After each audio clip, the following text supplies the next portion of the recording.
just a flat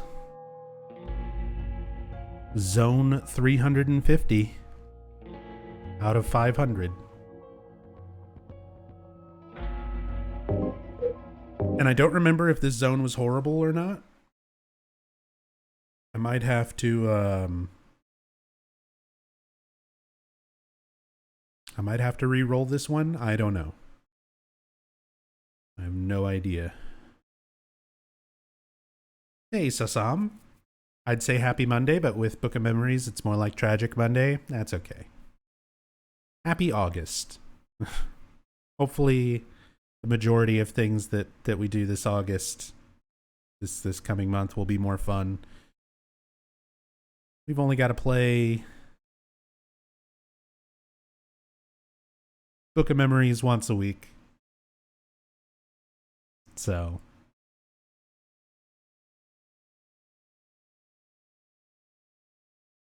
can't believe it's almost time for horror streamers to leave hibernation. Oh, it's about that time. It's about that time. We're coming up on the spooky months.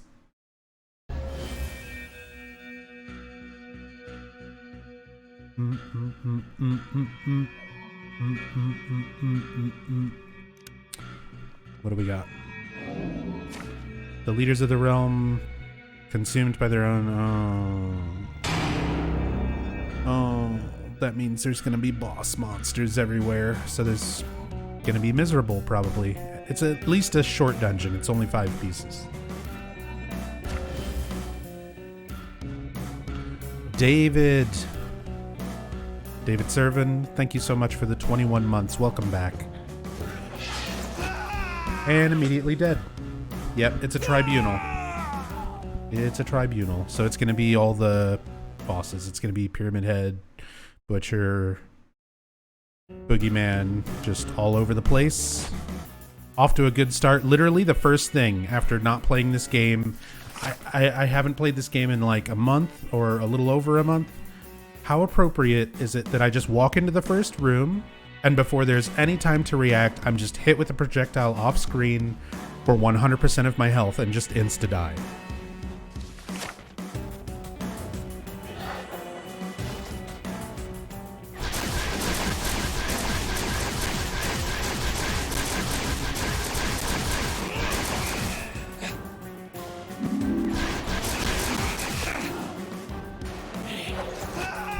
Nope. Moved too far away from the Butcher. He got a ranged attack. Ranged attack kills me in 1 hit. For anybody who has never seen Book of Memories, by the way, this is it. This is the last Silent Hill game that was ever released. It's Silent Hill Book of Memories. It's a dungeon crawler made by people who you would think have never seen an RPG or dungeon crawler type game before, because it's like the worst one ever made. Except that it's made by WayForward, who has absolutely made good RPGs before. And should know better. And I'm dead again.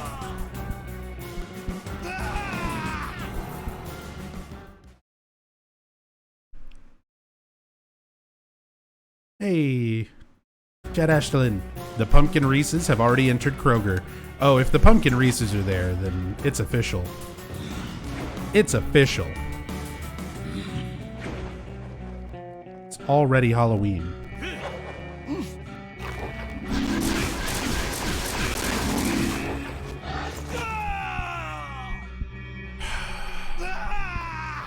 Is he shooting hearts from his face? Yes. For anybody who's never seen Silent Hill 3 or didn't know about unlockable weapons in Silent Hill 3, in Silent Hill 3 there is a weapon that you can unlock called the Heather Beam or the Sexy Beam. That is basically this. Heather shoots laser beams and hearts and glowing rainbow geometric shapes out of her eyes. So this is a legitimate Silent Hill weapon from like a good Silent Hill game. But the rest of this game is bad. So don't be fooled. Butcher's down.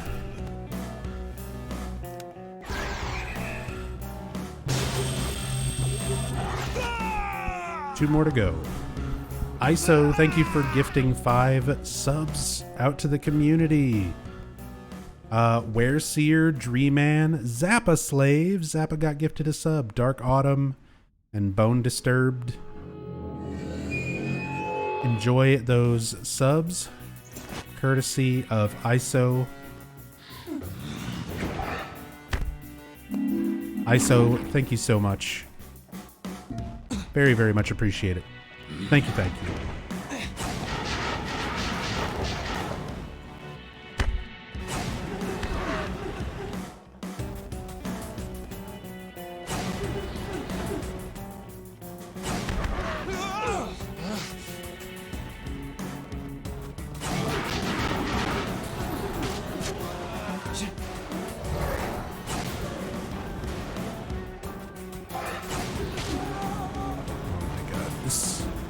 This is so awful.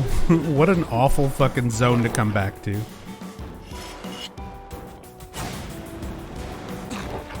Hello, Pyramid Head? Do you mind taking damage? Are we just... We're learning from Boogeyman to just decide to be invulnerable if we feel like it?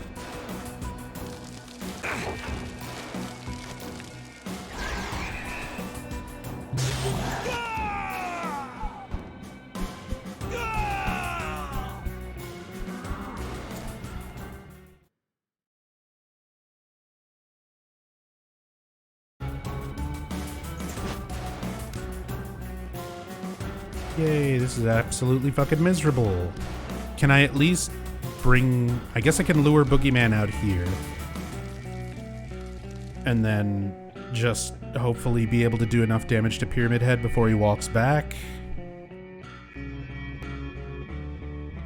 Suddenly not missing the fact that I never played this game. Yeah, if you're a Silent Hill fan and you're like, oh no, I never played Book of Memories, you're not fucking missing anything. Like, this game is actually garbage. Do we get a view of your character's skin? This is the view.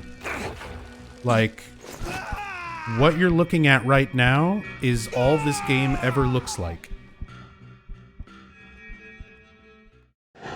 So, I don't know what you mean by, do we get a view of your character's skin? As much as you can see of the character on screen right now is how much we get to see. The game literally never changes perspective. It is always this.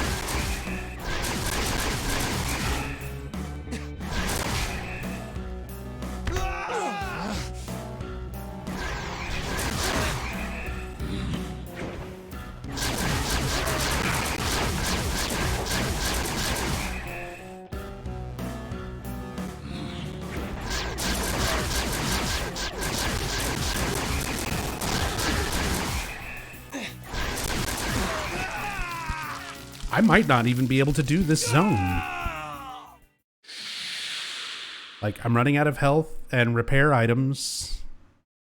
Just trying to kill this stupid-ass tribunal right at the very start. I literally have to re-roll this first zone.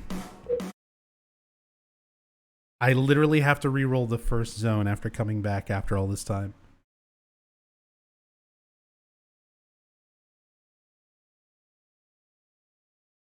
I didn't want to re-roll it because it's a 5-piece zone. So even though that first room is horrible bullshit, I thought if I could power through it, the rest of the zone would be okay. What does re-roll the zone mean? All of the zones are randomly generated. Everything's procedurally generated. So if I leave this zone, go to an earlier zone, load that zone, quit that zone, and then come back to zone 350, it will re-randomize the zone. So it'll be a completely different dungeon floor. Different enemies, different goals. Hopefully not a first room full of boss enemies.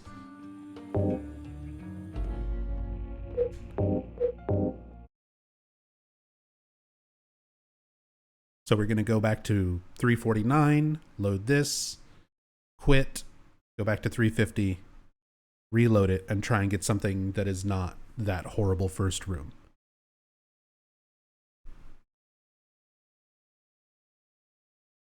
Hey, Senate. Well, this looks like a game. Not quite. It's Book of Memories. at first glance, it may look like a game. It might look like a rudimentary, like fan-made mobile game or something. But it turns out it's actually the last fully released official Silent Hill game, Silent Hill Book of Memories, published by Konami, made by WayForward, released for the PlayStation Vita back in 2013.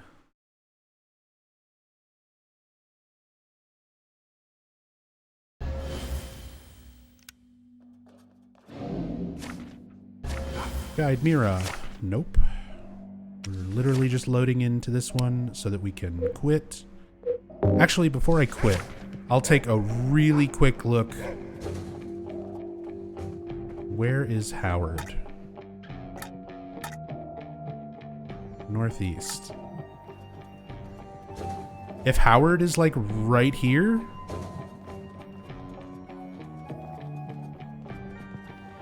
Oh. What's your pleasure? Oh, but because I quit. I can buy it for a decent price. I've already got everything I need. It restocked my health and tools because I quit 350. So, never mind. That won't even save me. You know where I am if you need me. Nothing can save me now. Yeah, Howard, when I say Howard, it is Howard Blackwood, the postman from Silent Hill Downpour. He is your merchant in Book of Memories for some reason.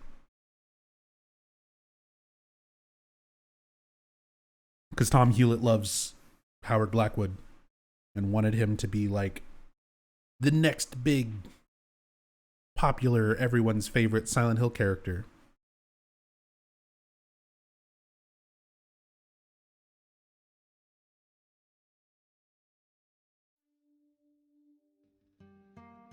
Hey, Bowie. Hope you're doing well. See the Monsters movie trailers? What did you think about them if you did? The trailer itself is really, really badly edited. I'm a big fan of Rob Zombie, but his movies are a little bit hit and miss for me.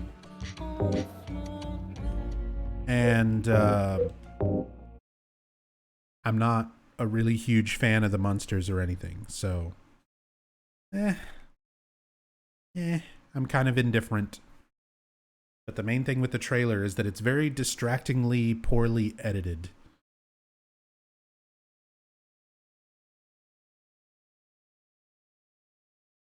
Wasn't Howard at the Universal Studios Silent Hill Experience thing? Yes. Yeah, whenever the second Silent Hill movie came out, Silent Hill Revelations,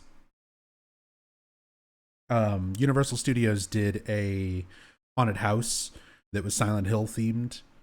And while you were waiting in line to go into the haunted house, they had an actor dressed as Howard Blackwood walking around, creeping people out in the line by standing there and staring at them.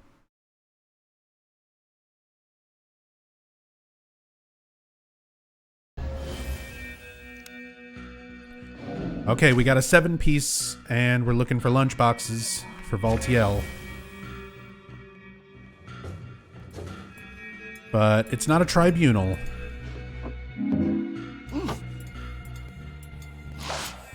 So we'll take it.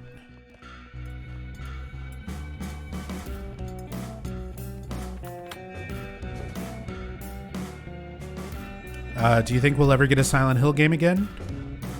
Probably. I do not believe any of the, rumors as far as, supposed leaks and things like that. I don't think Konami is very seriously, involved with making one right now.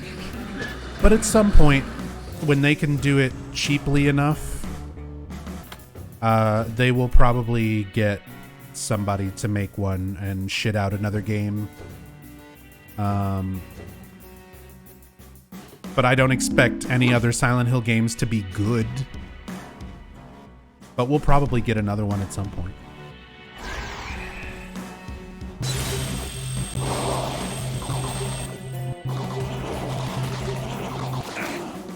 Yeah, exactly, Hirimi. Like, yes, there will probably be a new one at some point, but it's not the type of thing that'll really be worth it. Because the Silent Hill games, especially the first four Silent Hill games, they're kind of lightning in a bottle. They had really, really good, passionate developer teams. It was at a time in gaming when developers had a lot more say in what goes into their game. Like the overall production company or studio, like Konami back then, wouldn't have had their fingers in the creative decisions as much as they do with games now. So you had a bunch of really creative developers back at a perfect time where they can make their creative vision with very little, compromise. And games are just not made that way anymore, unless it's a very, very small independent developer who doesn't have to worry about like a big studio telling them one way or the other. Games are just like not made that way anymore. So getting a new Silent Hill game is never going to be anything like the original Silent Hill games. Like, we're never going to recapture that sort of era and feel of games, because games are just very wildly different now when it comes to how they're made. Even if you got Team Silent, you could go and get every single member of Team Silent back and put them in a room and say, make a new game. And a lot of those people have not worked on games in a very long time, or they've worked for completely different studios making completely different kinds of games, or, something going on. Just, they're different people. It's been 20 plus years since those games were made. So the people who made them are in completely different points of their lives. They're not... You are not the same person you were 20 years ago. So if you're being asked to like make a creative game, you're going to be in a completely different mindset if you made something now compared to 20 years ago.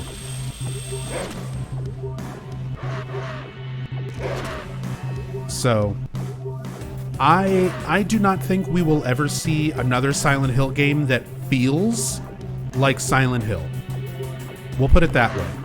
We will probably get another game that has Silent Hill in the title that's published by Konami, but I don't think it'll be Silent Hill in the sense of what fans think of with the rest of the series. Does that make any sense? A big independent studio like Kojima Production, maybe. But the thing is, especially when it comes to Kojima will not get to make Silent Hill. Ever.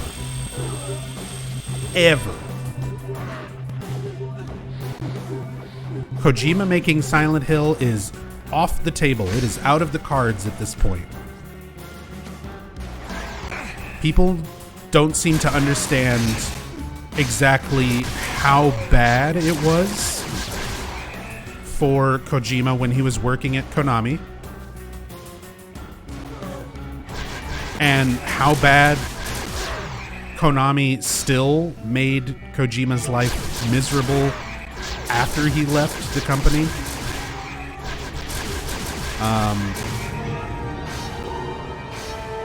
Was talking about decision making. But that's the thing, is there's not really a whole lot of studios that are like Kojima Productions. There's not a whole lot of studios that are that size with that level of independence.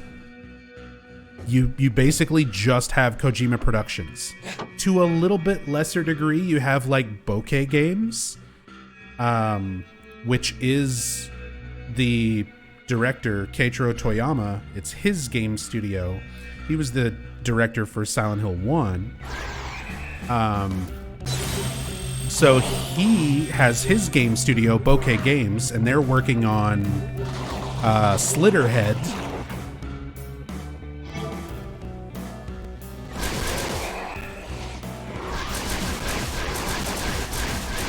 Which also has like all the Siren devs, or a lot of the Siren devs, the people who worked on the Siren Blood Curse series. They're all working on it. Akira Yamaoka is doing the soundtrack. Like, I'm surprised more people are not hype for Slitterhead, because that's probably the closest thing we're gonna get to like something What's your pleasure? similar to Good Silent luck out Hill there. in a way.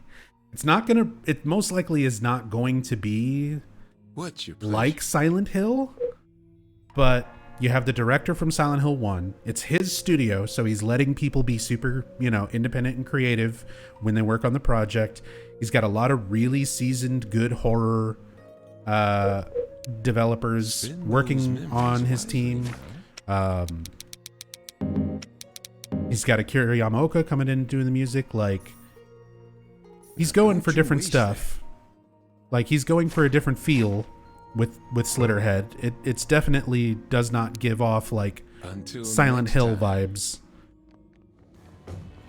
But in the terms of like a studio having that creative control and like making a game that they want to, Slitterhead is an example of that. Good example. Oh my god, this is a Silent Hill game. Yes, it is quick saved. Kind of. It has Silent Hill in the title. Only way would be for Konami, in desperation, give a low-budget team who's never made a game again full creative power, and the studio would have to be people who just discovered the original.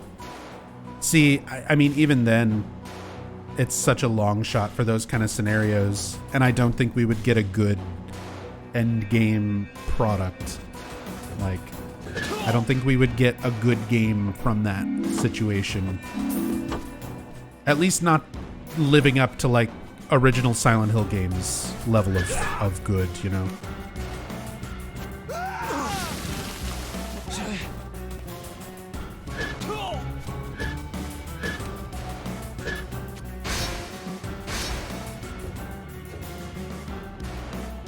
The only thing that could happen with Silent Hill is that someone in Konami leaves or dies, and some other people give some other company green light. Even that.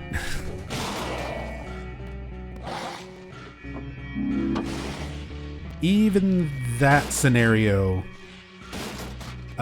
just because of the way Japanese businesses usually tend to operate, even if like a director or CEO of a company dies, usually whoever takes over is, if it's a successful company, they'll just try to keep the company running the same way that it always has been.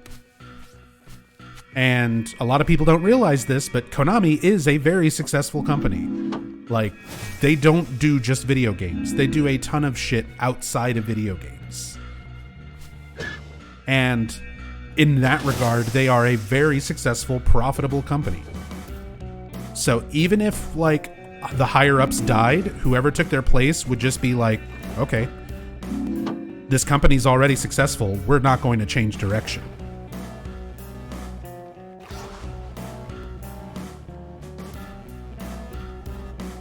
Konami owns gyms. Konami owns gyms. Konami owns spas. Konami owns insurance companies. Konami still does gambling game production. So pachinko machines, slot machines, like 60 to 70% of the slot machines, if you go to Las Vegas right now, over half the machines that you see are going to be made by Konami. They are still very, very successful. as a company. They don't need to sell any of their IPs. They literally could just announce, hey, we're not going to work on video games at all anymore. And they would still be a wildly successful company. So it's unfortunately just the way things are with game development and with Konami. I feel like Silent Hill is, as the fans know it, if you're a fan of the first 4 Silent Hill games, Silent Hill, in a sense of being like those games, is dead. There might be new entries, you know, there might still be something out there, but I don't think we're ever going to get anything resembling those original Silent Hill games from Konami ever again. Dude, how did you get the fucking invincibility? I was literally standing on it. I was literally standing on it, dude. How did you steal the invincibility from me? They don't need the video games? Exactly, Ball Whale. Like, Konami doesn't need to work on video games at all ever again, and they'll still be just fine.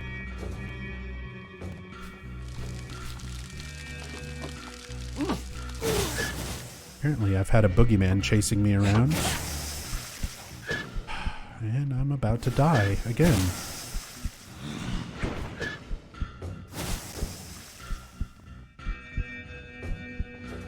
It's almost like this game is fucking bullshit. Imbalanced, horrible, unfun bullshit. Step right up. We've got just about everything. Spend those memories wisely now. How do you feel about Downpour and Homecoming? Thank you kindly. Homecoming at least had a couple of cool boss designs. Cutting straight to business. And some interesting It's good to be well supplied. story stuff. I like the idea of like the cult, the order sort of becoming fractured, having this different branch of people who were former cultists leave and try to settle a new city where you get Shepherd's Glen. I thought those concepts were cool, but they were just not very well executed. Like, Homecoming had some neat ideas, but it was very poorly written and designed around those ideas. Although Homecoming is my absolute favorite Silent Hill game to speedrun. It's one of the best speedruns in the series, because it is broken in like just the perfect kind of way to make a speedrun fun and engaging and interesting to me. So Homecoming I like a little bit more than usual for a lot of the Western games, just because of that. Just because it's fun to speedrun. It's got a couple neat ideas, a couple neat boss designs. Downpour I pretty thoroughly dislike. Even the best of Downpour's ideas are really fucking cliche. And on top of that, the game is just not paced well, not designed well, bad performances, really not great looking environments and models, pointless side quests. It's like, yeah, it's an open world city. It's like, okay. You can go wherever you want and do all these little side quests where you'll usually solve a puzzle and fight enemies and get some healing and a gun for your troubles that you could have just picked up off the ground. Like, none of the rewards for the side quest stuff are satisfying. None of the exploration is satisfying in Downpour. The story makes no fucking sense, no matter what way you try to dissect it. It's full of plot holes. So, And if you want to see like how I rank all the Silent Hill games personally, for anybody new here, you can just type !faves, Faves, in chat. And you can see my favorite to non-favorite. Strength boost. That does nothing for me.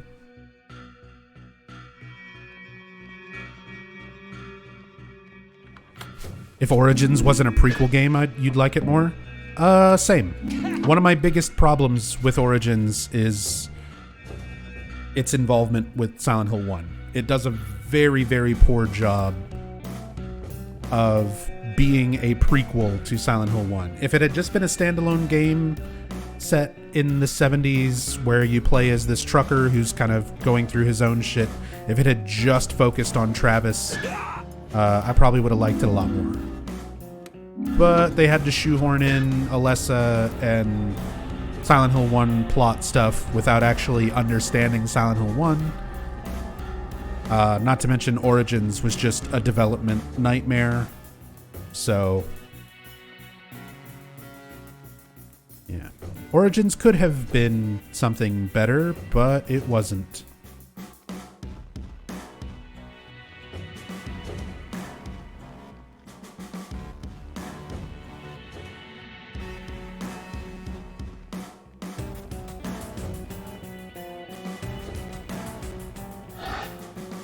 I just love the Silent Hill gameplay, and Origins scratches that itch. Oh yeah, nothing scratches the itch for Silent Hill gameplay like hucking a portable television, quote-unquote portable television, at a demon's face. A demon that just looks like Diablo.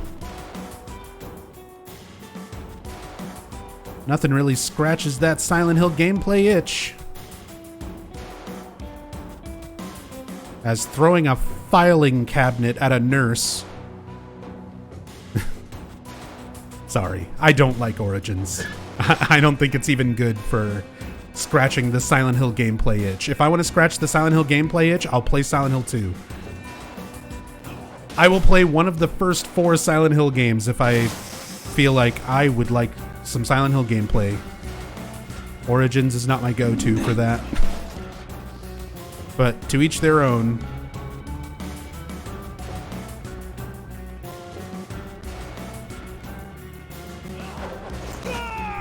Fuck me, dude.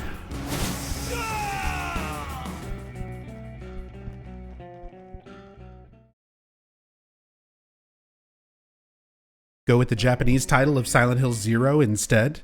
I mean, technically, that's kind of the title for the American version, but nobody takes that into consideration. Everyone just spells it out as Origins with an O, but it's Origins with a 0 instead of an O. So it's actually Silent Hill Zero Origins. But nobody ever pays attention to the way the title is stylized.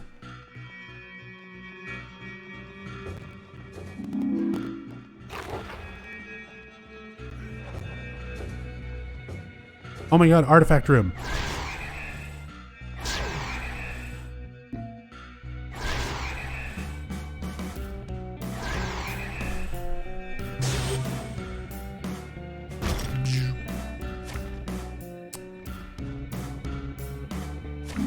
It's the worst item in the game.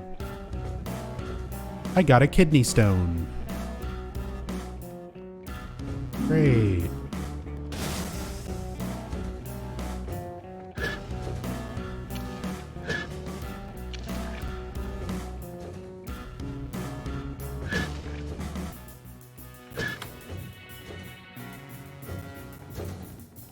Get out of my fucking way, God.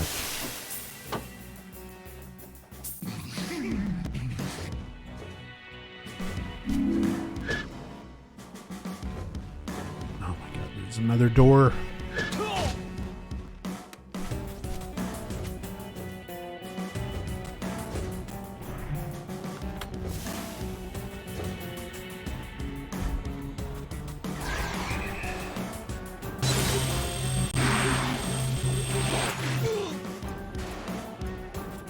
this is gonna be miserable.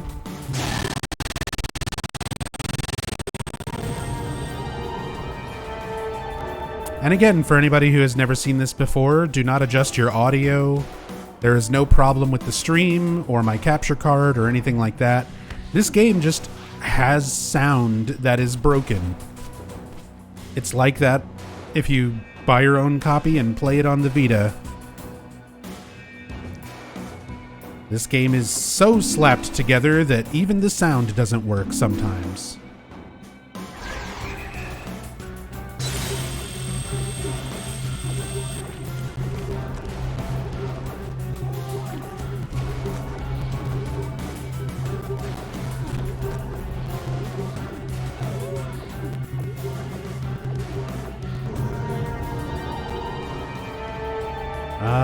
There we go.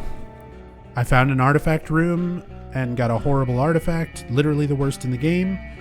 We found the exit, we got all 7 puzzle pieces. There's more to explore, but I don't care. Got everything I needed. And Howard's way on the other side of the map, so I am not even going to bother trying to go restock. I just want to leave. Thanks for the holy candle. It's better than a shovel, at least.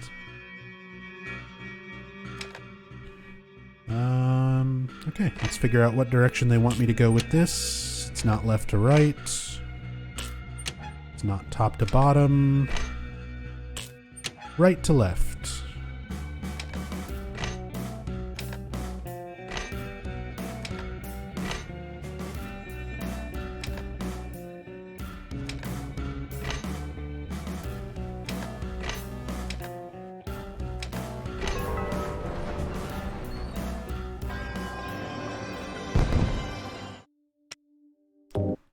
Hey Black Wolf, this is like the game that killed Silent Hill, like Metal Gear Survive is for Metal Gear games. I would argue that it's not comparable. Because like most of the Metal Gear games, the Metal Gear series up to the point of Metal Gear Survive were still pretty good. Even the ones that I don't like so much, like Metal Gear Solid 5 or even the weird spin-off stuff like the Metal Gear Acid games. For the most part, they're still fun. Like, they're still decent games. And the majority of the games are really fucking good. Like, Metal Gear Solid 1, 2, 3, and 4 are some of my favorites. Peace Walker is amazing. And then you have a real sudden drop right at the end of the series with Metal Gear Survive. Silent Hill is more like a steady decline where like 1 and 2 and 3, masterpieces of survival horror. Some of the best atmospheric, story-based, driven survival horror games ever made. 1, 2, and 3. 4, it's still up there, but it's a little bit of a departure, and it's lacking some of that stuff, that magic from the first 3 games, but still really good. Still really good. Then you get like Origins. After 4, Team Silent's completely disbanded. Konami starts giving the rights to just whatever cheap dev team they can throw it at. Origins, very big drop in quality from 4. Homecoming, you know, I would argue is a little bit better from Origins, but still not anywhere near the first 4 games. Shattered Memories, which I personally liked, but again, still not up to that same quality of the first 4. Downpour, which was another big drop off. Book of Memories, which is a huge drop off right at the end. Yeah. I don't know. I don't look at this as being the game that killed Silent Hill. Konami killed Silent Hill after 4. And everything after that has been like a struggle to try to return to the series. This is the one where they very clearly did not care anymore. Like, at all. But I wouldn't call it the game that killed the series. This is the game that kicked the corpse of the Silent Hill series one last time. Hi, Boogeyman.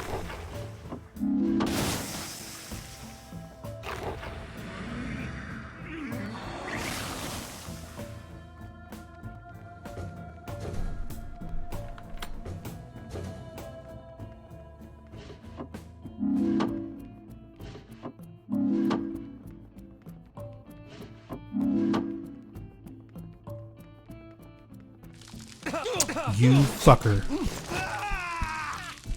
Got stuck on the fucking chairs and stupid shit sitting in this room.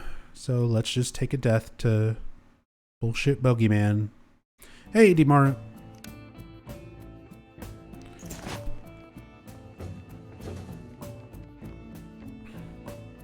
This is the game that laid the soil over the coffin at the funeral. No, that's still too respectful. It's still too respectful.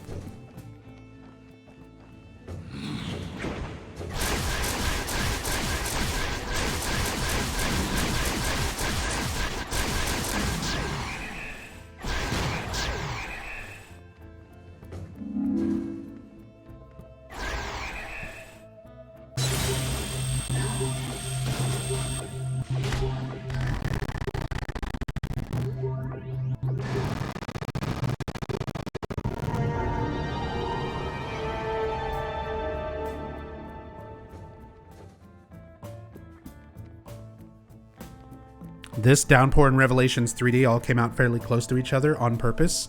No. So you're mostly right, but kind of wrong on that, Dimaru. So what Konami had originally planned to do was they called it like the Month of Madness or something like that. Literally all within 1 month of each other was supposed to be Downpour, Book of Memories, HD Collection, and Silent Hill Revelations. All within a month of each other. Everything came out on schedule except for Book of Memories. Book of Memories wound up getting delayed by a few months.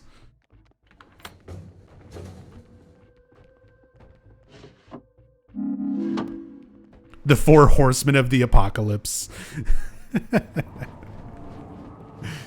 Yeah, pretty much. And all of them flopped. Yeah. Except for arguably Downpour. Because as much as I don't like Downpour personally,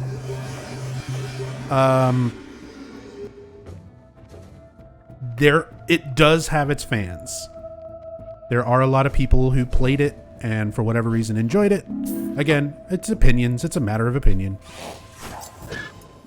Although I tend to see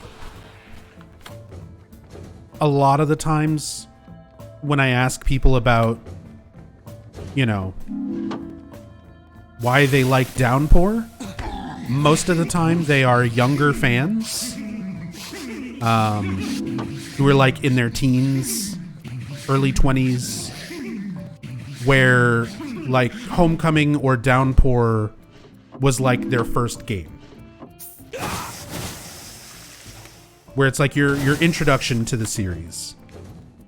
And if you've never really played a whole lot of horror games and you're kind of younger and Downpour is your entry to the series with no basis of comparison, I could see Downpour being a lot more forgivable and enjoyable from that mindset. The problem is I'm an old bitter fuck who was alive in 1999 when Silent Hill 1 came out, and I played that, and it scared the shit out of me as like an 11-year-old. So what I think about the series and how I sort of view the games is from that perspective. It's going to be very different from the perspective of somebody 10 or 15 years younger than me who started with Downpour or started with Homecoming or something.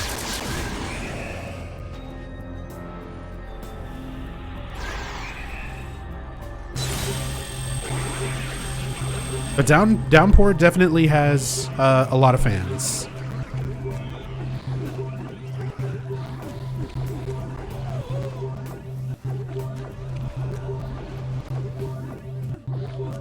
all of them strictly sales wise, all of them flopped hard.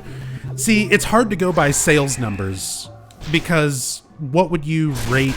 Like, how would you rank and compare sales numbers overall? Because if we're talking like Silent Hill sales compared to its long-running rival Resident Evil, if we're comparing Silent Hill sales game to game or Resident Evil sales game to game, every Silent Hill game flopped. Every single one of them. Even Silent Hill 2, as beloved as it is, the sales numbers are shit compared to Resident Evil.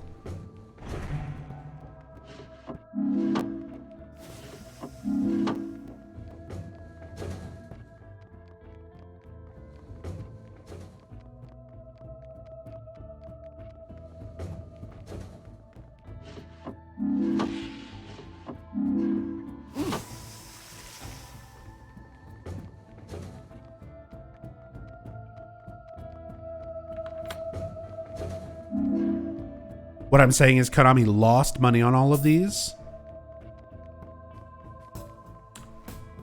Probably.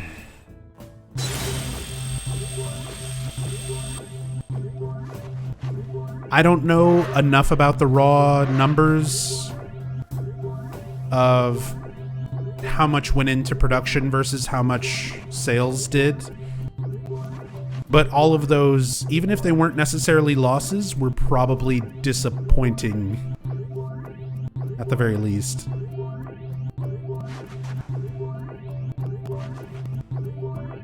There seems to be this revisionist thing with it being the 10-year anniversary of Downpour's release. People are coming out of the woodwork saying how much they love the game. I love that. The revisionists theory.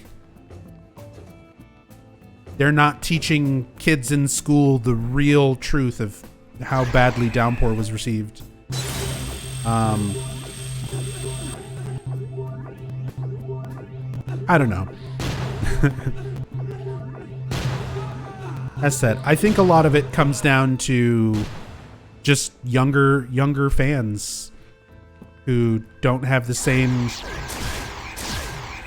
personal experience that a lot of the older fans that grew up with the originals have.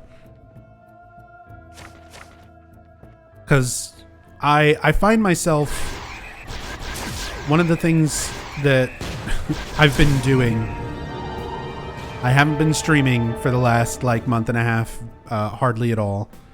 And one of the things that I've started doing more is going on the Silent Hill Reddit. Got just about everything.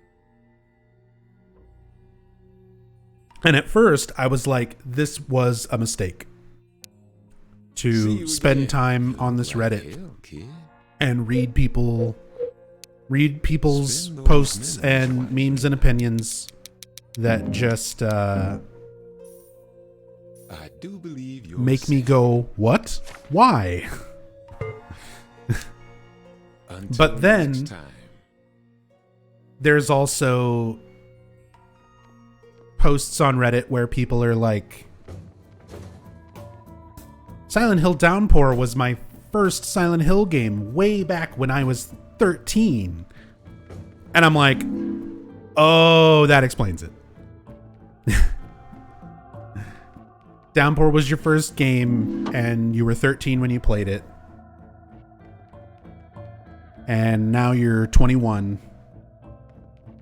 And that is your basis for judging horror.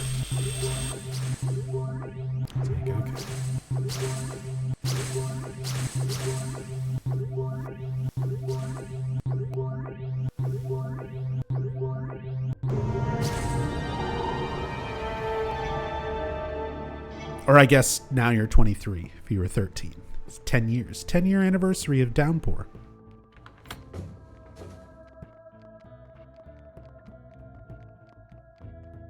Even to this day, Silent Hill 1 is just freaky. It freaks me out anyway. Yeah, but if the only horror games you've ever played are Downpour and The Last of Us, and then you go to play Silent Hill 1 and you're like, it's creepy, I guess, but why is it so hard to control? You know? Why does everyone look like Lego people?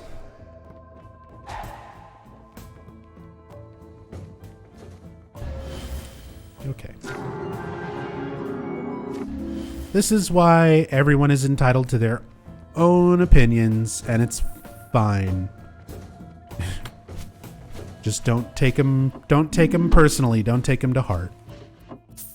Because the series has been around for so long, there's multiple generations of people that just have very different experiences and stuff with the game.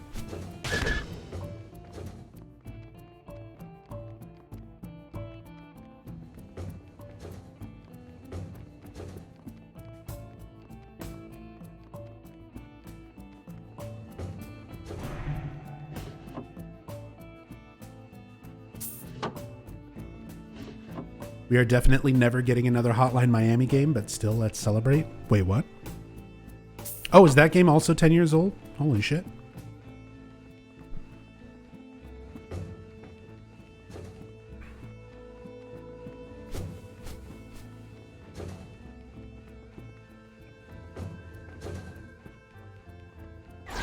Fatal Frame was still more scary for you, even with the arcade kind of game with the camera? Dude, Fatal Frame, especially like Fatal Frame 1 and 2. Fatal Frame has some really good enemy design. The designs for the ghosts are like great and legitimately scary and freaky looking. And they do a great job with the pacing, like even with the kind of arcadey camera combat stuff. Combat is never really supposed to be the scary part of a game, you know? Like how you dispatch of a creature or monster or ghost when you're playing a game, that's not really the scary part. The scary part is how you encounter them in the first place and the buildup of like the atmosphere, how unsettled you are by the time you get to that moment. And Fatal Frame 1 and 2 have excellent atmosphere. The setups for when the ghosts appear and how they appear is a lot of fun and pretty well done. Step right up. We've got just about everything. Really good games, and I need to fucking still play the rest of the Fatal Frame games. I've only played and finished Fatal Frame 1 and 2. I played most of Fatal Frame 3, but I never actually finished it. We're always open. And then beyond Fatal Frame 3, I haven't even touched 4 and 5.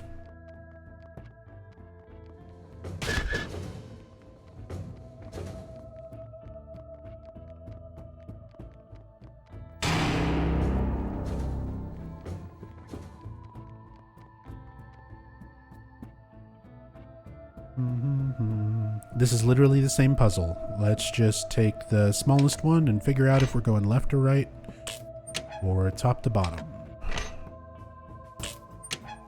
Right to left.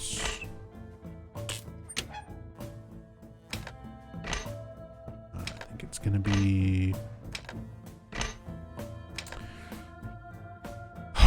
touch controls.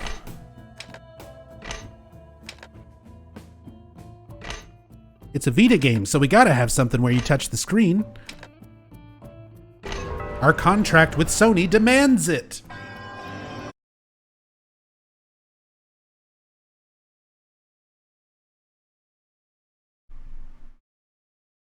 Ducky, thank you so much for the 65 months, man. Peebus. I agree. Peebus. Thank you, Ducky. Hope you're doing well tonight. I know you were having a difficult fucking time last one of your last posts on Twitter I saw, so I hope you're doing better, man.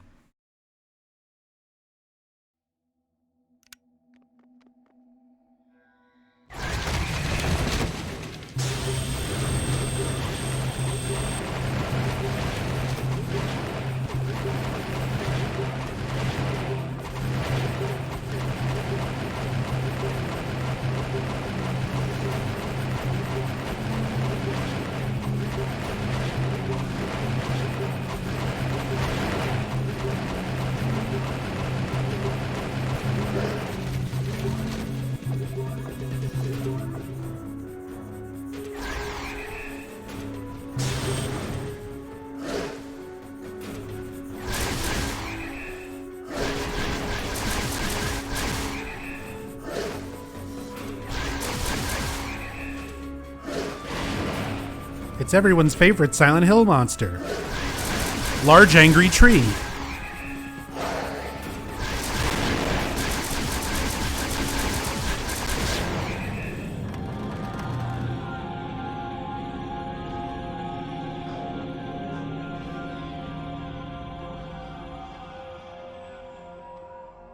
Come on. Can I pick up the note without picking up the sword? Oh! Let's fucking go.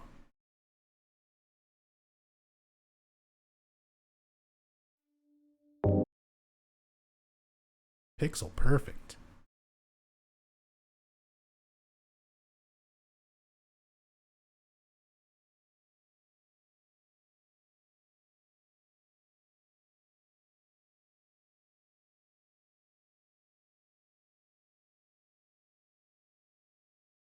Borderlands 2, Hotline Miami, Dishonored, Dragon's Dogma, Secret World, Spec Ops: The Line, FTL, Spelunky, XCOM Enemy Unknown, and Journey are all games that have turned or are turning 10 this year. Man. That was a good year for gaming, yeah, if you're not a horror fan.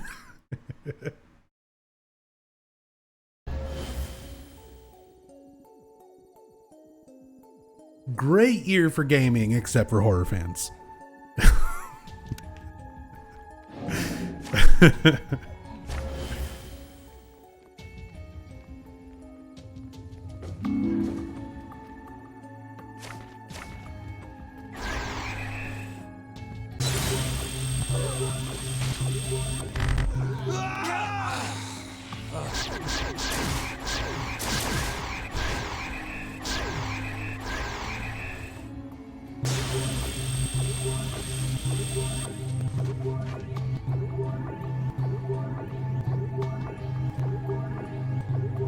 Replayed Journey on PS4 not long ago. Still amazing.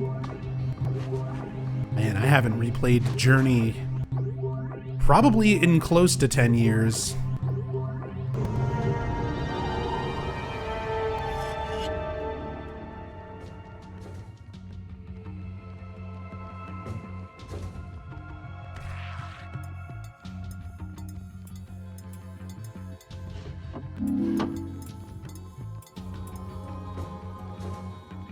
At least The Walking Dead came out that year. Was that the first Telltale Walking Dead game?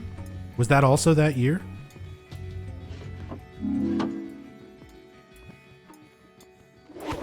I don't know why I feel like that game is older, but Can anyone patch me up? that was a really good series too.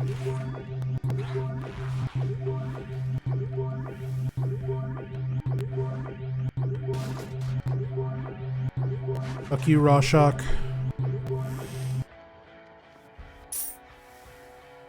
That loot.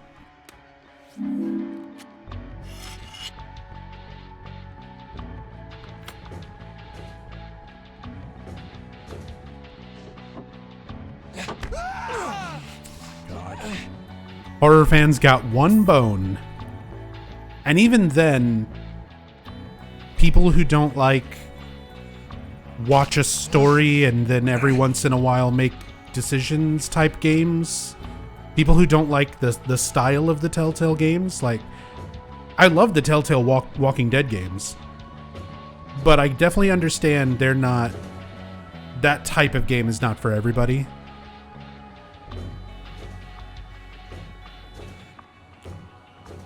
So even then, it was the one good horror bone thrown to the horror community, but it's definitely not something that is gonna have like the same kind of wide mass appeal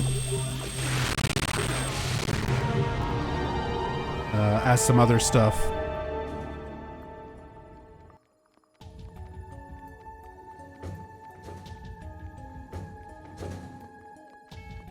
Hope they make a remake for Silent Hill 1 through 4 or just make new Silent Hill games.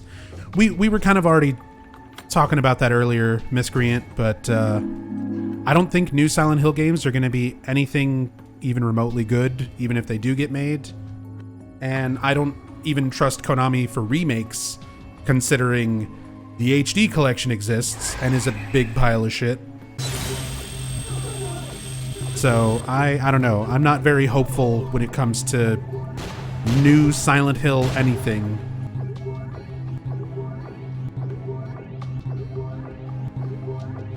I just want new horror games.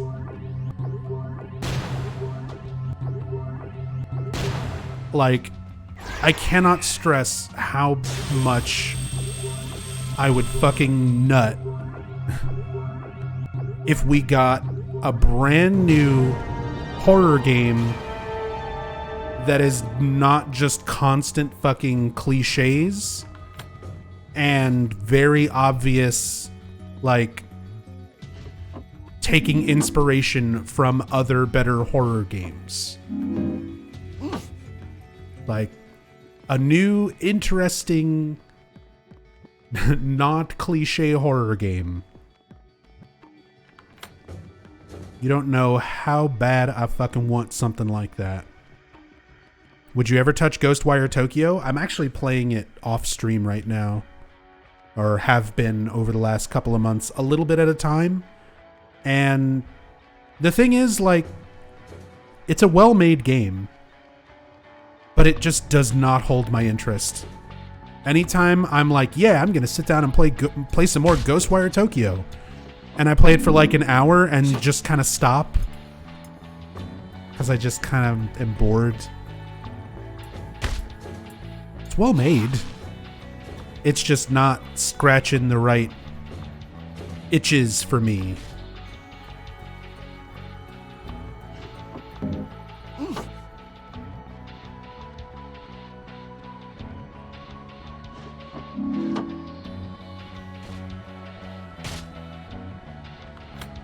But yeah, I had plenty of nights where I'm like, turn on the PlayStation 5 and be like, yeah, Ghostwire Tokyo. And then I play it for 30 minutes and I'm like, I think I'm going to switch over and play Elden Ring instead.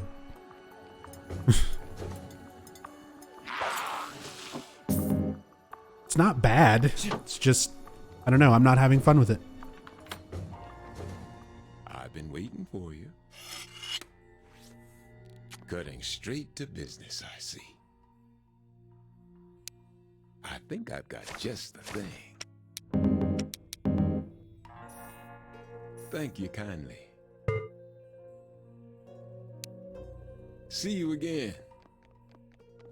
Do you like Dead Space? I liked the original Dead Space stuff. That new game looks cool that I always forget the name of. Callisto Protocol? Do I finally have the correct title embedded in my brain?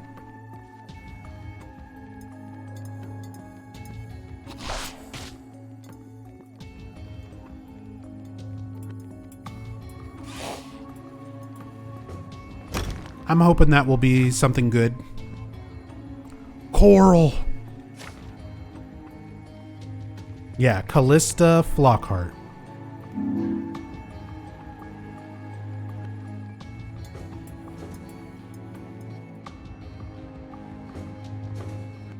Coral. I just ate a bunch of string, Coral. I shit you not.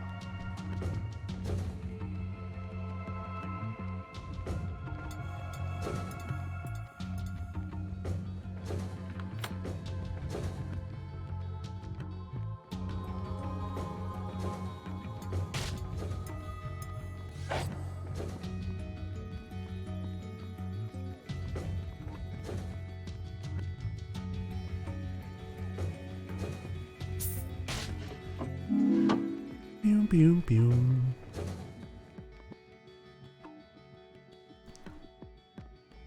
Hopefully Scorn is decent. Oh yeah, Scorn. Scorn also looks interesting. That's the thing, is there's some interesting stuff that's kind of coming down the pipeline. But I felt the same way about Ghostwire Tokyo. And then it actually came out and I've got it and I don't know, I'm just not into it. So there's stuff that looks cool. There's stuff that I'm hoping will tickle my horror buttons, my horror lover buttons. But until something actually comes out and I can play it, like, it's so hard for me to tell. Because anybody can make a fucking trailer look pretty these days. Anybody can do some mock-up gameplay and trailers and whatever, and make something look really neat and interesting. And until you're actually sitting there, like, sinking time into a game, it's really hard to know if it's going to be, you know, any good or not.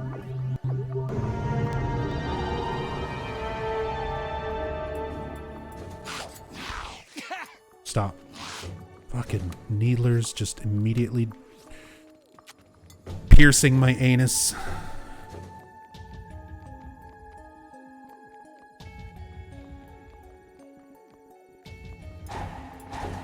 Oh.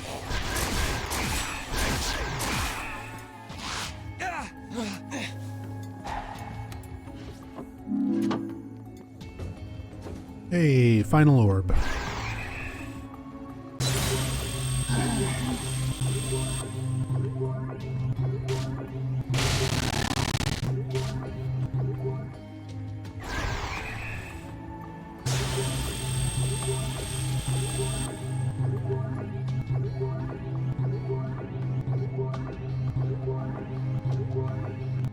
Waiting for the challenge room to spawn things. Hello? Enemies. Fucking thank you.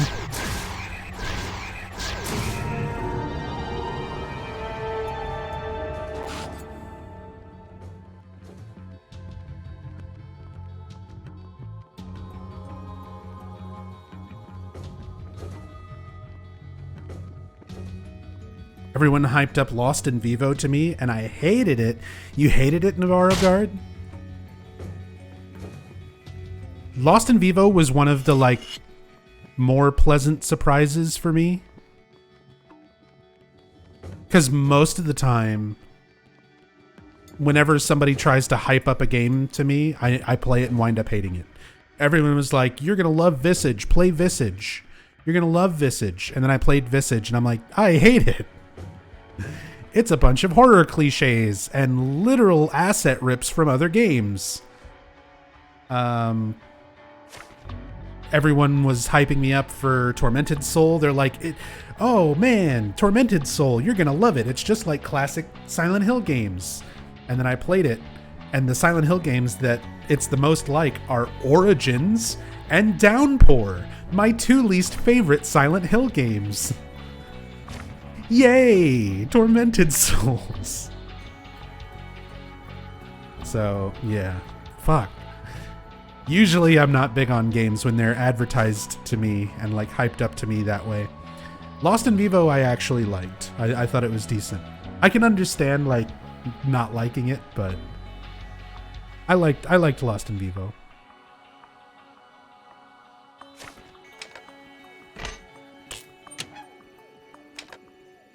Pew pew pew pew pew pew pew pew pew pew pew pew.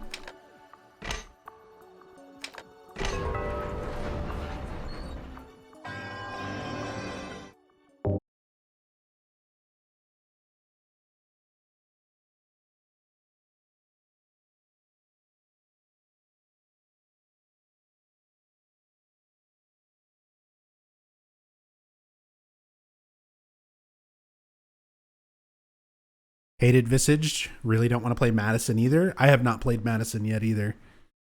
And not super interested. Just bought Tormented Souls PS5 a few months back for $20 and it's going way back in the backlog. How do you rank Pop-Tart flavors? Christophonics in here with the real questions. Thank you so much for the resub, Chris. Christophonics. See, this is the discussion. This is the real discussion where we're going to make or break tons of people are going to unfollow. So first of all, let me preface this. I do not like really sweet stuff. Give me a salty, savory snack over something sweet any day. So when it comes to like my favorite Pop-Tarts, they're usually like unfrosted cinnamon sugar or brown sugar, like very, very simple, basic Pop-Tarts. It's good to be well supplied. With like no frosting. Now don't you wait. Just the filling. Good luck out there. So usually cinnamon, brown sugar, unfrosted, or unfrosted strawberry. Classic strawberry, just without the frosting.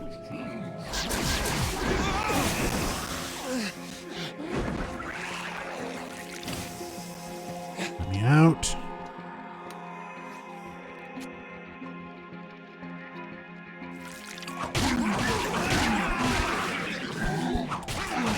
I hate this fucking game.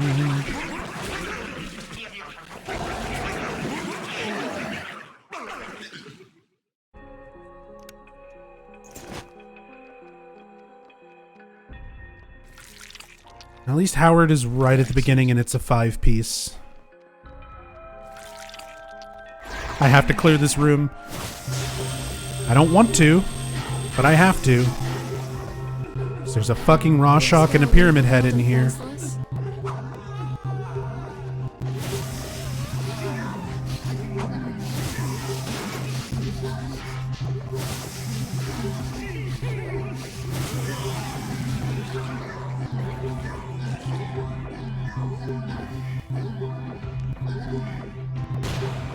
Have to look for those ones. Frosted Pop-Tarts are too much for me and make me feel sick. That's how I feel. That's how I feel. The Frosted Pop-Tarts is just way too much sugar. And way too sickeningly sweet for me.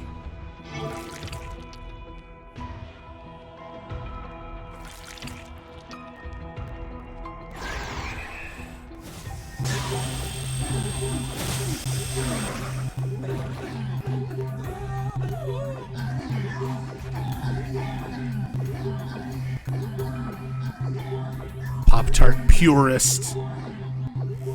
You Pop-Tart gatekeeper. Let people enjoy whatever Pop-Tarts they want.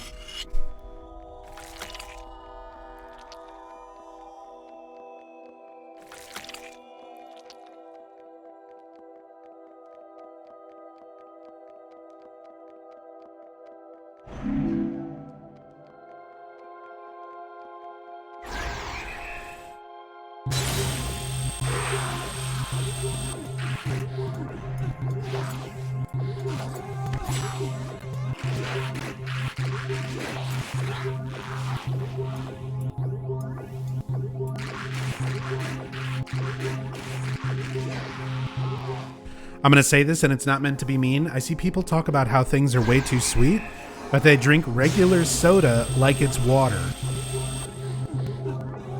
Fair point. Because I used to be, not saying it's you or anyone here per se. No, I used to. I used to drink soda all the fucking time. I've cut way, way back on how much soda I drink, especially in the past couple of years. Stop it. Stop it, ghost. Stop it, you fucking ghost.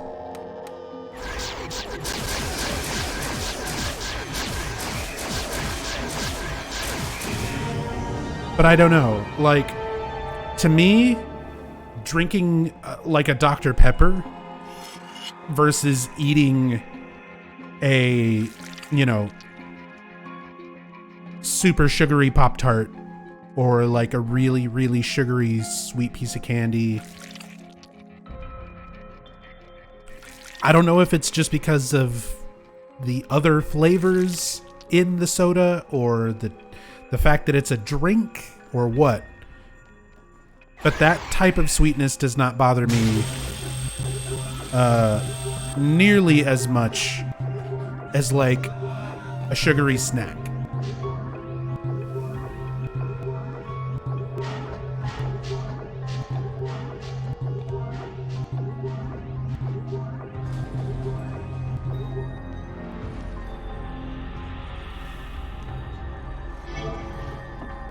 Soda goes straight down the throat. Food you gotta chew and sits there for a while.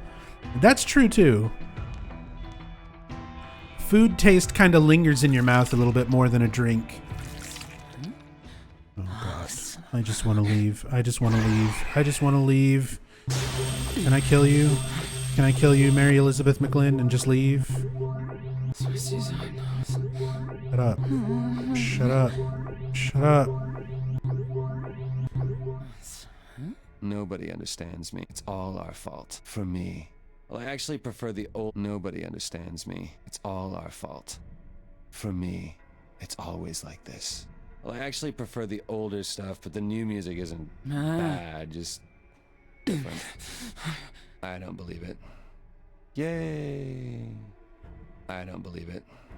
Yay. I don't believe it. Yay.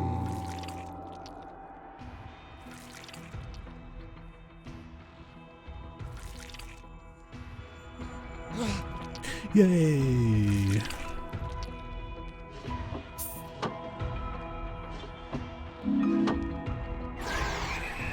Pointless ghost room that just wastes my time. Yay!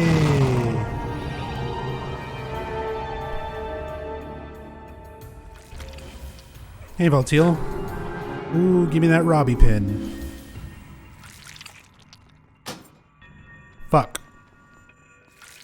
Missing keys.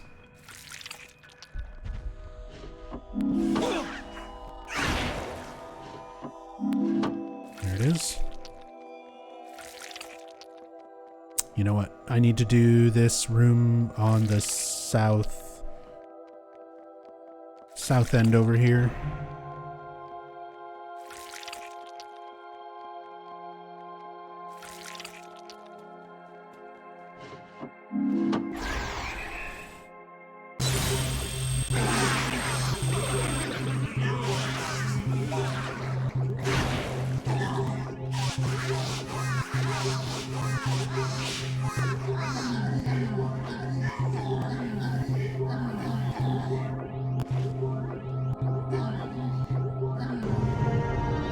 You like the bubbly texture, which is what you like in soda?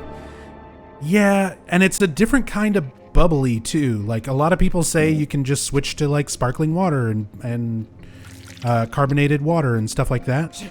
But I don't know. A lot of the carbonated water stuff out there just tastes fucking nasty. Just tastes nasty to me. And like, I don't know if it's just me or what, but the bubbles have like a different consistency.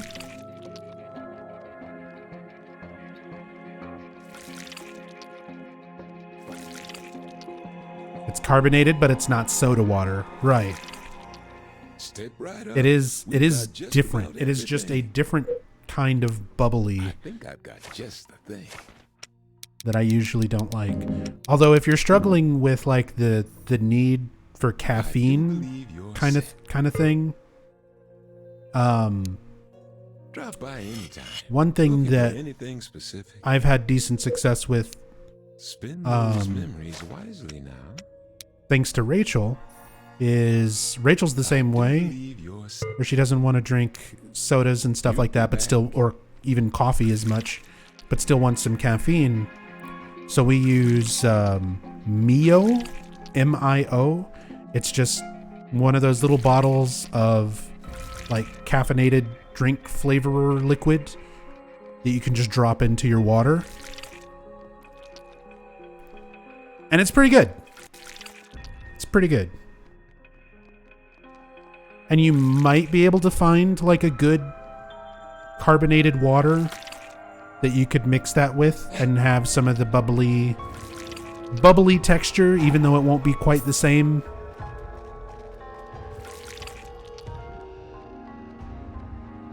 But also get some flavor and some caffeine. But yeah, those little Mio dropper things are pretty good.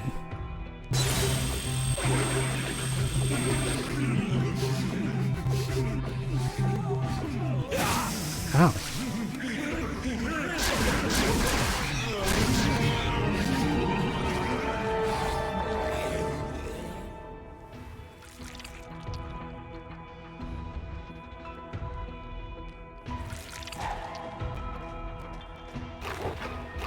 Out of my way.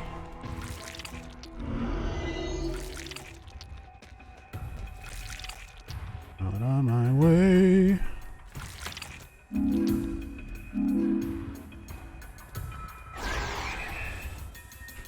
What do you think of Bluebell ice cream? I could not even tell you the last time I've had Bluebell ice cream. Probably not since I was like 10.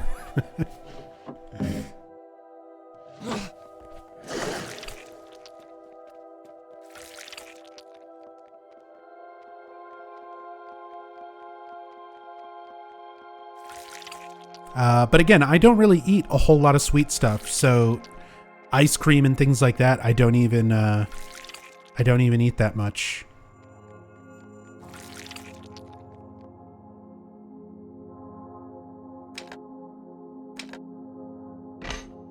Well, there's only 2 ways this can go, so let's see if it's this. Got it.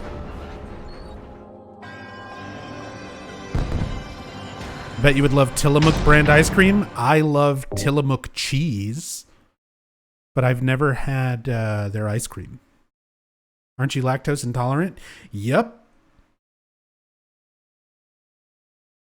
I sure am. I mean, I can take Lactaid and still eat ice cream or cheese and stuff to a certain extent.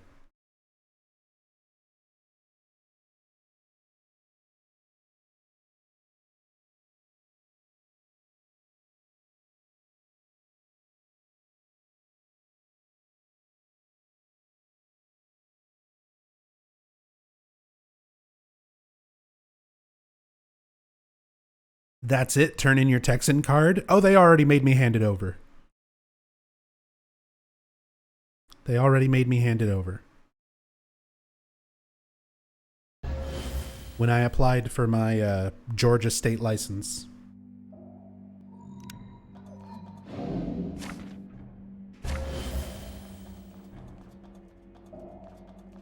The Texas card got revoked.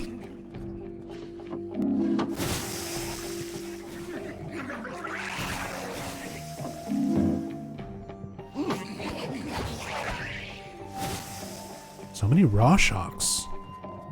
Like every zone.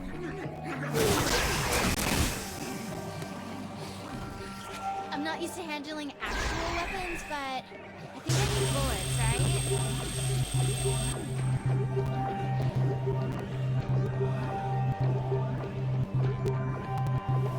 I feel sick.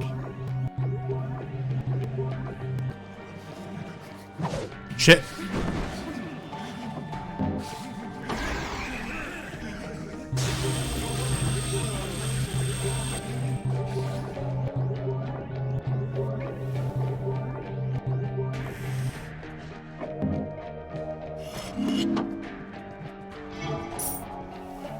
Cold Stone has silk almond milk ice cream now. Ooh, that sounds good. I might have to see if that's something I can get anywhere around here. For the rare times where I do get, you know, where I do want like some ice cream.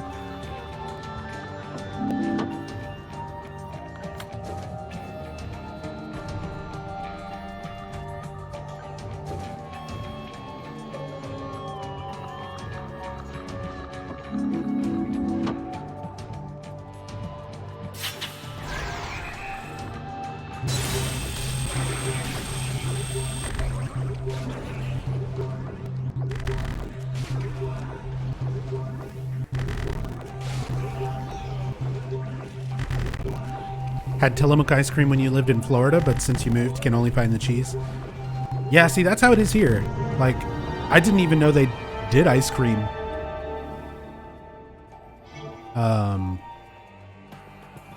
I've only ever had their cheese.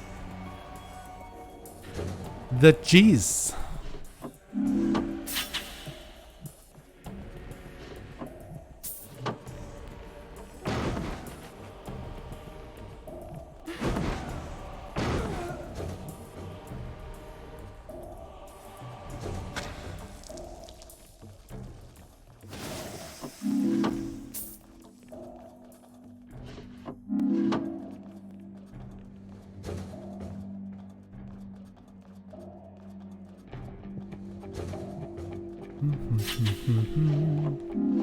Give me that key.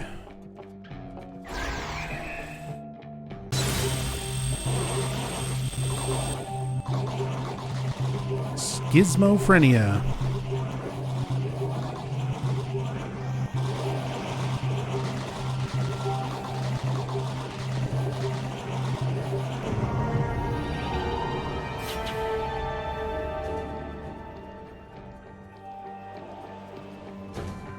Never got to play this one, always wanted to. You might change your mind.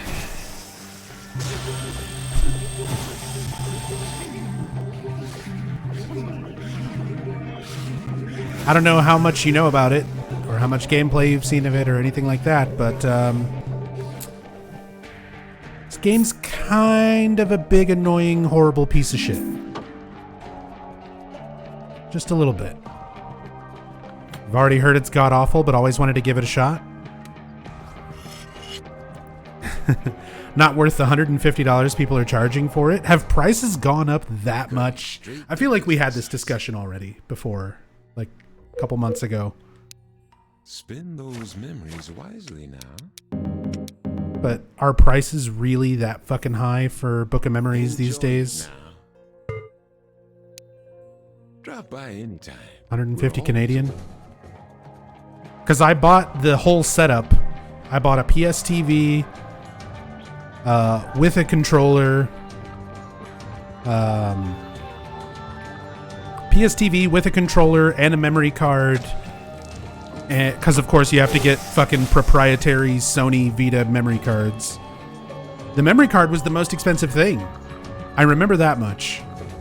The PS TV, when I bought it, was like $60. I bought a brand new sealed copy of Book of Memories that was like 30 or something. The memory card was like 90.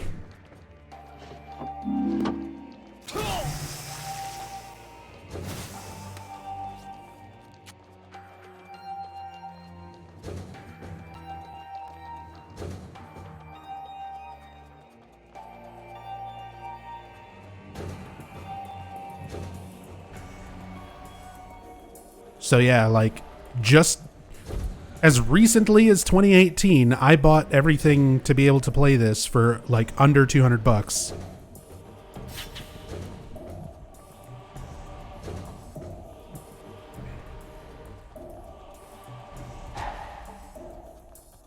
And trust me, it's not worth it.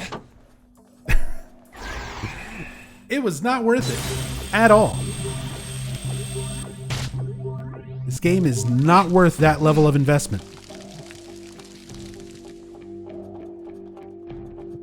Save your money and buy a physical copy of a good Silent Hill game or something.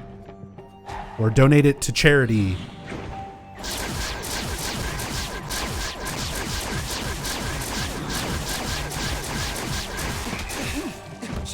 Stop.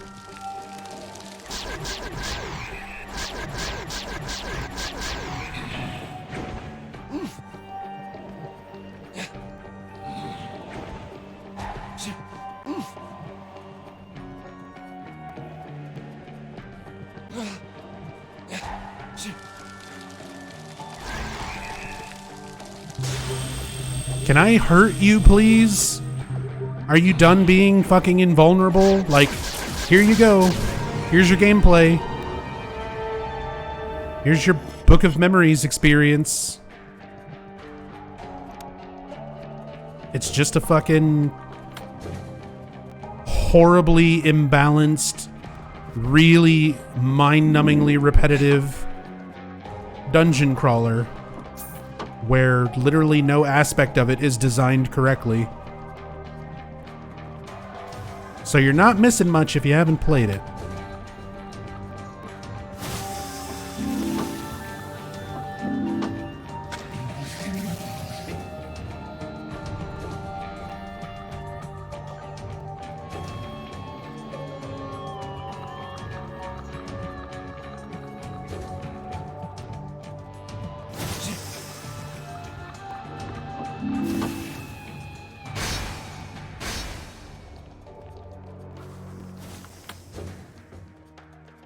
Or Tip Nub Zombie. Sure. You can do that. Spend $150 on Book of Memories, or you could pay me $150 and just watch me play it.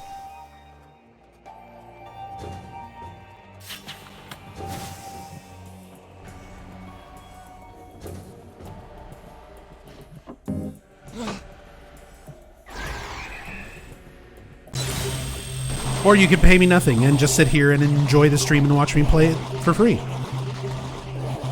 And be like, wow, this looks horrible. I'm glad I didn't spend $150 on it.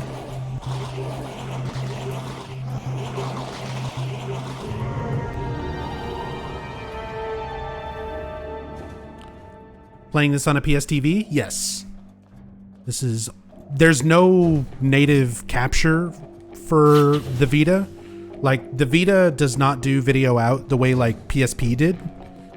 So you can't capture directly from a Vita without really expensive physical mods to it. Like hardware mods to add a video out port. Or use the USB port, which has really shitty quality for the capture. So there's just not a good way to capture from Vita directly. So PS TV. What about Vita TV? A PS TV is Vita TV. Like, they are one and the same. The PlayStation TV is basically just a Vita that does not have a screen on it or buttons on it. It's not handheld, but it's the same insides as a Vita. You just hook it up to a TV and plug in a controller instead of having a portable system.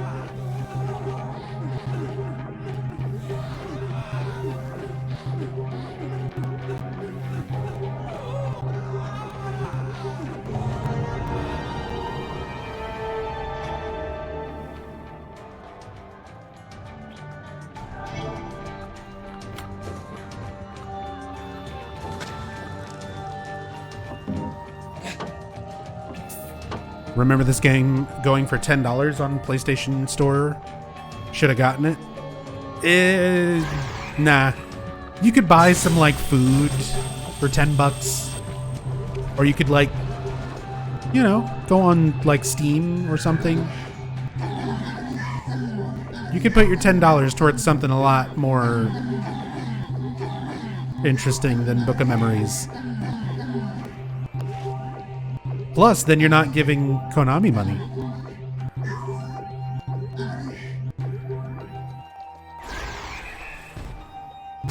Which is always a plus.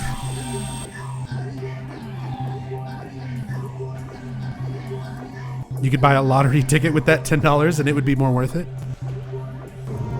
Especially if it's a scratch-off.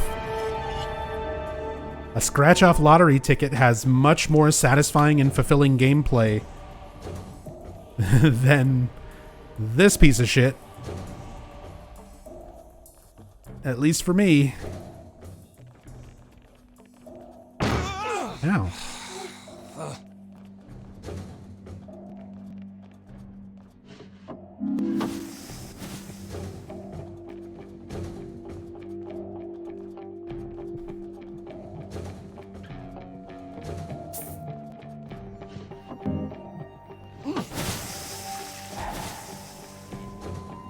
If y'all want to play a horror dungeon crawler, go get The Adventures of Van Helsing and be done with it.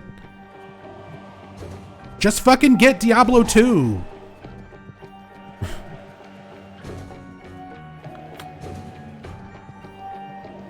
Just go play Diablo 2. Hi, Big Nurse. I'm just gonna look at you until it lets me out of this room, okay?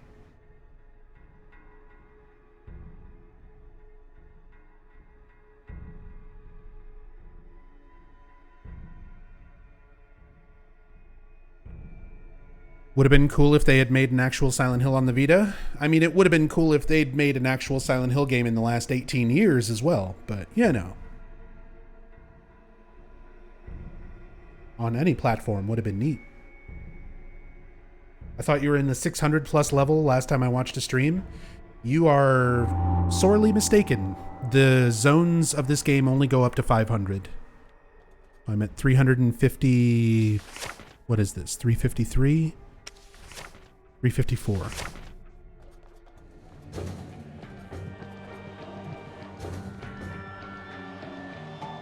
Out of 500 total zones.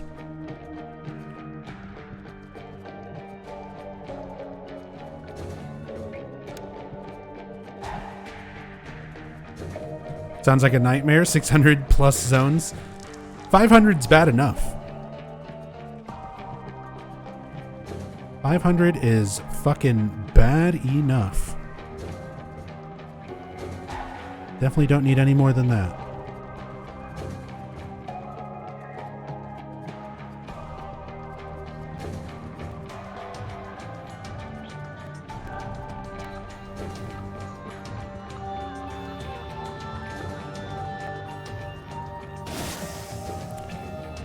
Diablo 2 will still load up and play Diablo 2 every once in a while. Same. I actually had started a stream playthrough of Diablo 2. I was doing a Necromancer playthrough of classic Diablo 2 before D2R came out. And I still go back and play it every once in a while.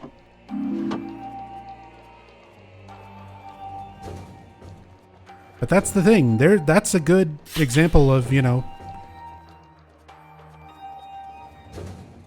randomized dungeon exploration with horror themes. Hello again. Cutting straight to business, I see. I think I've got just the thing. Thank you kindly. You know where I am if you need me. Bet Rachel's hiding from you so she won't get dragged into playing this game on Monday nights. Oh no, she actually likes this game? I wouldn't say she likes it. But she has a higher tolerance for bad games than I do. So she doesn't mind playing it nearly to the extent that I mind playing it. Now we're still trying to get stuff set up and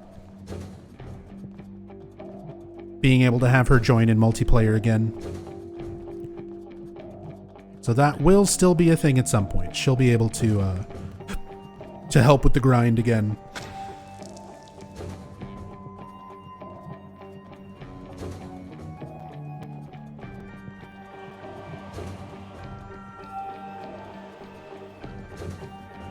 Because for a while, we just had to, like, find her PSTV. And we were like, okay, once we find it, we can get it set up and then you can start playing again. And then we found the box that we had packed it in.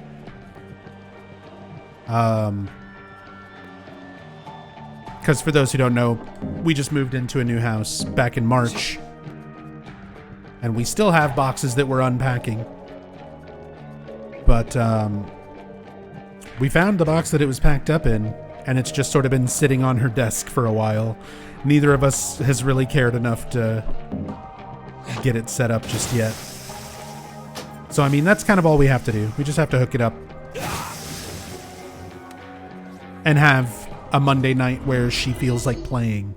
That's the other big part of it, is since I play on Mondays, Rachel works a day job, so she can't really stay up super late playing shitty games with me.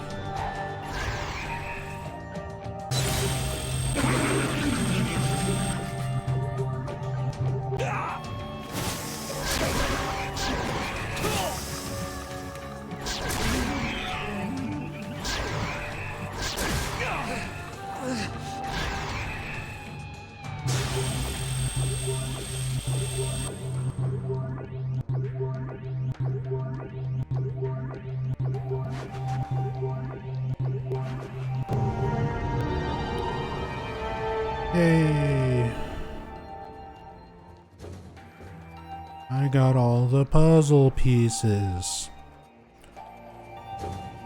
Now I can be done from this. Be done with this hell.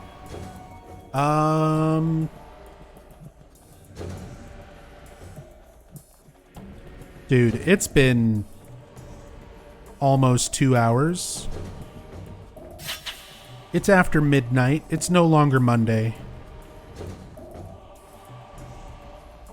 I think this might be it for me for Book of Memories.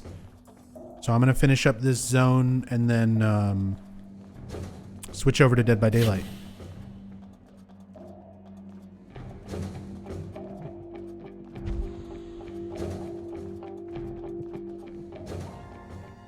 I've been waiting for you. Let's get everything repaired.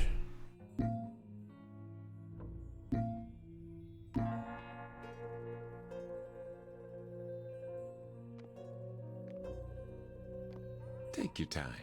There's plenty of it. Spend those memories wisely now. Thank you kindly. Let's see what you Then got. let's I'll give you a fair sell price. some shit.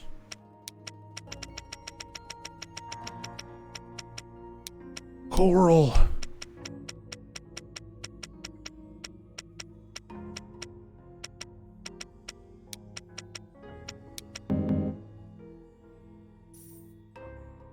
All exchanges are fine. Until next time.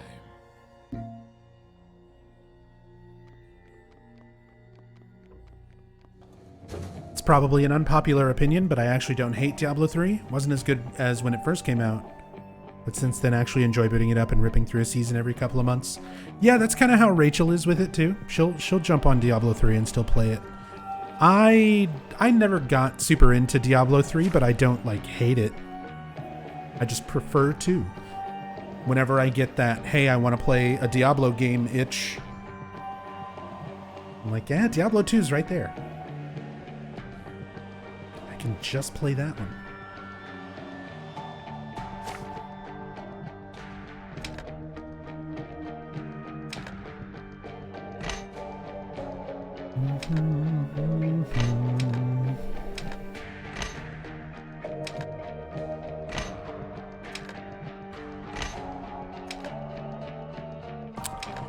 Touch controls.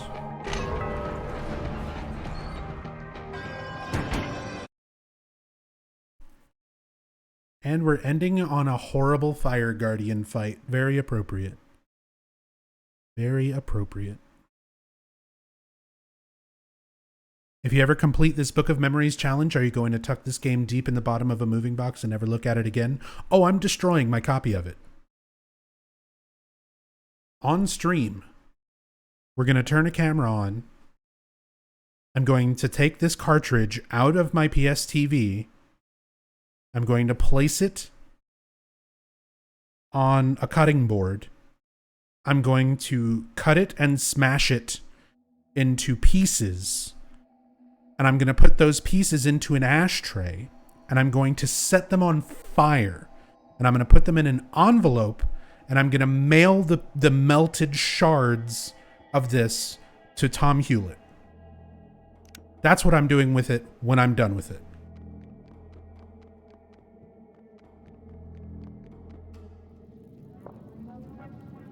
I don't care if it's worth $150 these days.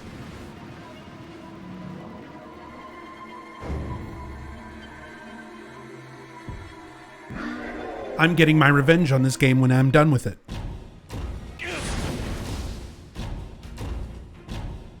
It has been torturing me for years. And I will fucking destroy it.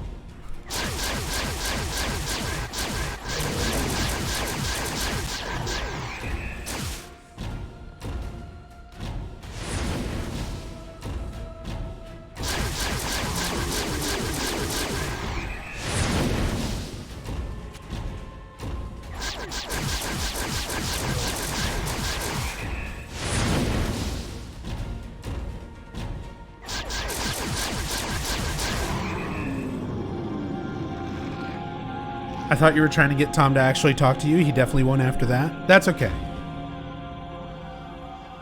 I feel like Tom would be like, that's understandable. Because I've talked to him on Twitter about Book of Memories, and he literally has said, if anybody tells you Book of Memories is their favorite Silent Hill game, they are lying. Those are real words that he said to me on Twitter regarding this game.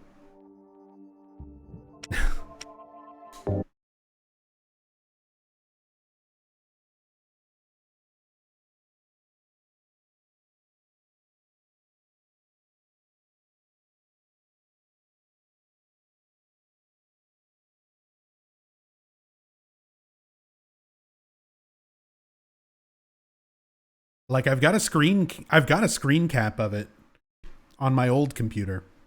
I need to get that put onto the new computer hard drive so I can pull it up for reference.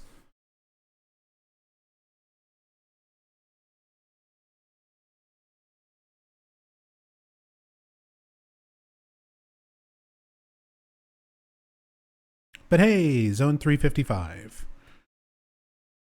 We are slowly but surely continuing that grind to 500.